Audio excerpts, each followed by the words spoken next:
le premier qui m'emploie, chez qui je fais la plonge, il me promet 150 à la fin de la journée, et à la fin de la journée, il me donne 75 francs.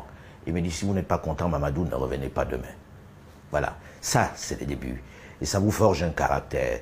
Sauf que vous avez eu tellement de détermination et que vous n'avez pas le choix parce que vous ne pouvez pas rappeler les parents pour dire je reviens, que ben, forcément, vous dites je vais continuer.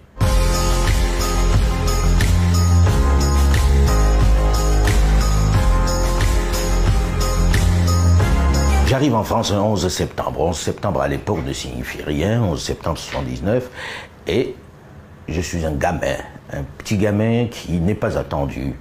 Et à l'aéroport, je sors, celui qui devait m'attendre n'est pas venu. Et je demande à un taximan, je vais en ville, puisque pour nous en Afrique, il y a toujours un coin où c'est le centre-ville. Et puis il me dit, hey, Mamadou, on ne me la fait pas celle-là. Il me prend quand même, il me dépose place de Clichy. Et il va falloir se démerder à l'âge de 16 ans. Je ferme les yeux sur une carte que je prends dans une station Total à l'époque, dans une station BP à l'époque.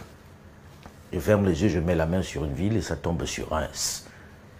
Et je vais à Reims pour m'inscrire à la fac. Voilà comment commence l'aventure, de façon très très douloureuse pour un enfant de 16 ans. Donc quand je regarde les enfants de 16 ans, je me dis comment ça a pu être possible. La douleur des parents, l'inquiétude des parents, mais le drame de l'enfant. Aussi loin que je remonte dans mes souvenirs, j'ai toujours voulu être journaliste. Et vouloir être journaliste, pour moi, ça signifiait aussi aller sur les terrains les plus chauds. En étant en France, j'entendais parler des guerres en Afrique, avec à peu près la même tonalité. Et je me suis dit, et si j'allais moi-même voir ça? Voilà comment je débarque en Somalie, avec une caméra à l'époque, jeune JRI, et je me dis, je vais aller voir ça de près. Et je vois l'horreur. Je vois quelque chose que je n'imaginais pas. Le petit gamin qui a grandi au Cameroun, à Douala et à Bafoussam, qui voit qu'on peut tuer aussi facilement, qui n'imaginait pas que c'était croyable.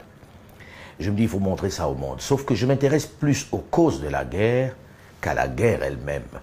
Parce que j'ai la faiblesse de penser que généralement dans les médias, hard news, on parle des faits de guerre. Mais personne ne dit ceux qui manipulent derrière. Je ne fais pas le reproche aux autres. Je me dis c'est à nous, de la presse africaine, de dire les causes réelles de ces guerres-là. C'est pas aux autres d'aller chercher à notre place. Alors quand j'entre à RFI, c'est parce que je viens d'un média qui ne parle pas aux Africains. Et je me dis qu'est-ce que je fais là en réalité, parce que j'étais un peu... presque celui qui sert le café, je vais un peu plus loin, on ne m'avait jamais demandé de servir le café, mais en réalité, je ne me sentais pas bien dans cet environnement. Et je sais que j'ai grandi en écoutant RFI. Le matin, mes parents allumaient RFI, et ensuite la Voice of America.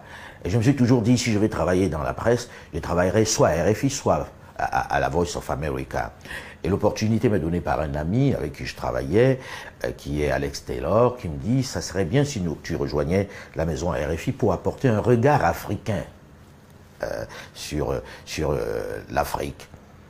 Et j'ai mesuré le sens de ces propos par après, parce que quand vous arrivez, vous vous rendez compte que les gens, c'est pas par méchanceté, ils ont leur regard sur l'Afrique, qui est empreinte de beaucoup de clichés, de beaucoup de choses qui vous font hurler. Mais ils ne le font pas méchamment. C'est comme ça qu'on leur a décrit l'Afrique. Et je pensais pouvoir apporter dans cette maison-là le regard de l'Africain, sans condescendance, mais sans complaisance.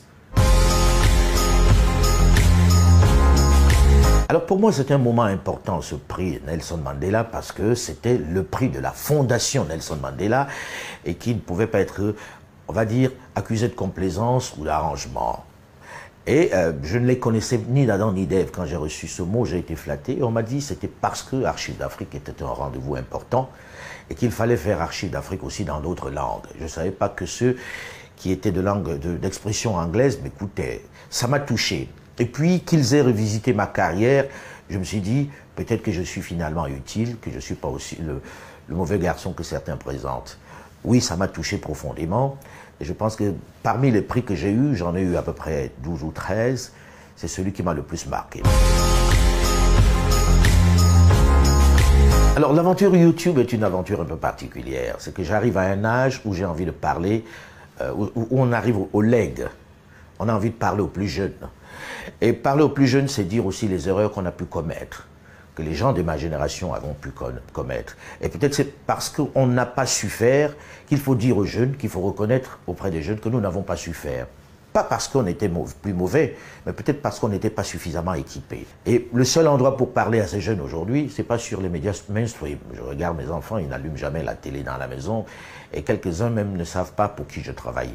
Pour eux, les grands médias, là, ça ne les concerne pas. Et mon fils m'a dit un jour, papa, ce que tu fais, tu devrais le mettre sur YouTube. Et il s'est chargé avec quelques-uns de ses amis de me créer ma chaîne YouTube. Et je suis surpris par l'importance de YouTube aujourd'hui. Et c'est une chance extraordinaire pour l'Afrique, parce que ça évite toutes ces galères où il fallait créer un média à grands frais pour pouvoir y parler.